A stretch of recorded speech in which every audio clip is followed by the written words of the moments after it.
Benefits of walking గురించి తెలుసుకుందాం. చాలామంది ఈరోజు నడవటం మానేశారు. అండ్ ముఖ్యంగా చెప్పాలంటే మర్చిపోయారని కూడా చెప్పాలి. ఎందుకంటే మనం ఇప్పుడున్న టెక్నాలజీ కాలంలో ప్రతి ఒక్కటి కూడాను రిమోట్స్ ద్వారా చేస్తున్నారు. అవునా కదా?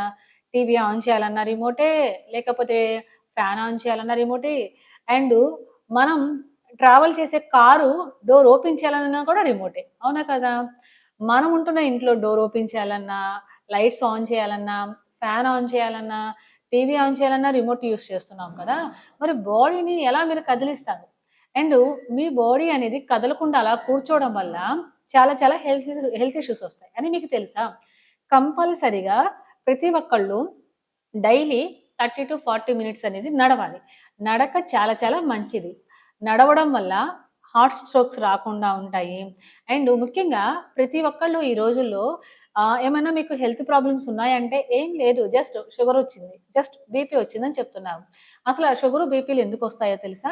మీరు అలా నడవకుండా అలా కూర్చోవడం వల్ల ఏమవుతుందంటే బాడీలో మీకు ఆహ్, బీపీ అనేది రైజ్ అయిపోతుంది. అంటే రక్తపోటు అనేది పెరిగిపోతూ ఉంటుంది. ఆర్గాన్స్ అనేవి పనితీరు తగ్గిపోతూ ఉంటాయి.